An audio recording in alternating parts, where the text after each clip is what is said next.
Dengue இந்த பேரை கேட்டாலே நிறைய பேர் பயப்படுவாங்க.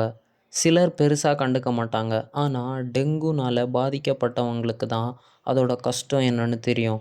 டெங்கு வைரஸ்னால் பாதிக்கப்பட்ட ஒரு நபரை கொசு கடிக்கும்போது அந்த கொசுக்குள்ள டெங்கு வைரஸ் போகுது. அந்த கொசு திரும்ப இன்னொரு நபரை கடிக்கும்போது டெங்கு வைரஸ் திரும்ப அந்த நபருக்கும் ஸ்ப்ரெட் ஆகுது. இந்த சைக்கிள் திருப்பி திருப்பி ரிப்பீட் ஆகும். ஆனால் இந்த சைக்கிள் எப்படி துவங்குச்சு? இந்த பதிலை தெரிஞ்சுக்க இந்த வீடியோவை ஃபுல்லாக பாருங்கள்.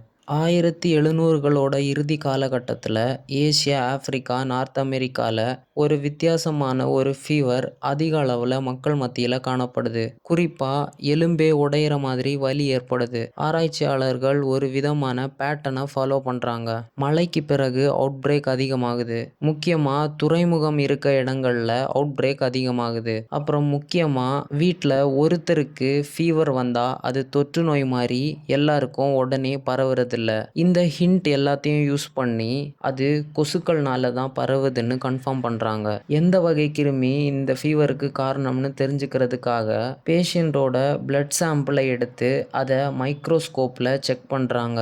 அந்த சாம்பிளில் பாக்டீரியா கல்ச்சர் பிளேட்டில் வளரவும் வைக்கிறாங்க. ஆனால் அவங்க அங்கே எந்த விதமான பாக்டீரியல் குரோத்தையும் பார்க்க முடியல. யாருக்கும் எதுவும் புரியல. கன்ஃபார்ம் பண்ணுறதுக்கு போர்சிலின் ஃபில்டர்ஸை யூஸ் பண்ணுறாங்க. இந்த ஃபில்டர் பாக்டீரியாவை பிளட்ல இருந்து அப்படியே ஃபில்டர் பண்ணி எடுத்துடும். இந்த ஃபில்டர் பண்ண சாம்பிளை ஒரு ஹெல்த்தி வாலண்டியருக்குள்ள செலுத்துறாங்க.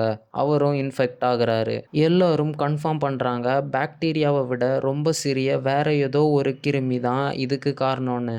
ஆனால் அந்த காலகட்டத்தில் இருந்த டெக்னாலஜியால் அவங்களால ஷுவராக எதுவும் சொல்ல முடியல.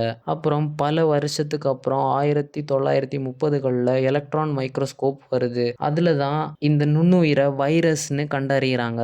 இந்த வைரஸ் ஒரு மனிதன் கிட்ட இருந்து இன்னொருத்தருக்கு எப்படி பரவுதுன்னு பார்க்கலாம். முதல்ல டெங்குனால பாதிக்கப்பட்ட மனிதனை ஒரு எய்டிஸ் கொசு கடிக்குது. ஃபர்ஸ்ட் வைரஸ் அந்த கொசுவோட வயிற்று பகுதியில் சென்றடையுது. அங்கே இருந்து கட் செல்ஸ்க்கு அப்புறமா கொசுவோட ஹீமோலிம்ப் வழியா மொத்த உடம்புக்கும் பரவுது. கடைசியா சலைவரி கிளான்ஸ்க்கு வந்தடையுது. இப்போதான் இந்த கொசு டெங்குவை பரப்பக்கூடிய கொசுவா மாறுது. ஆனா பாதிக்கப்பட்ட மனிதரை கடிக்கிற எல்லா கொசுவும் டெங்கு வைரஸை பரப்பக்கூடிய கொசுவா மாறுறதில்ல. 10-50% கொசுக்கள் மட்டுமே இன்ஃபெக்ஷியஸா மாறுது. இதுக்கு காரணம் வைரஸ் கொசுவோட ஸ்டொமக், கட் செல்ஸ், ஹீமோலிம்ப்லாம் தாண்டி சலைவரி கிளான்ஸை வந்தடைகிறதுக்கு முன்னாடியே பாதிக்கும் மேல அழிஞ்சிடுது. டெங்குனால இன்ஃபெக்ட் ஆன கொசுக்களுக்கும் இதனால எந்த பாதிப்பும் ஏற்படுறதில்ல.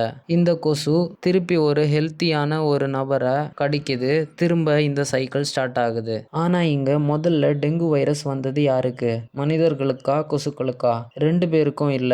அது இந்த மங்கீஸ்க்கு தான். இதை பத்தி டீட்டெயில்டா தெரிஞ்சுக்க நம்ம 2000 வருஷத்துக்கு பின்னால போகணும். இந்த காலகட்டத்தில் அடர்ந்த காடுகள்ல குரங்குகள் வாழ்ந்துட்டு இருந்துச்சு. கூடவே டெங்கு வைரஸும் தான். ஆனா இவைகள் இப்போ இருக்கிற மாதிரி எவால்வ்டான டெங்கு வைரஸ் கிடையாது.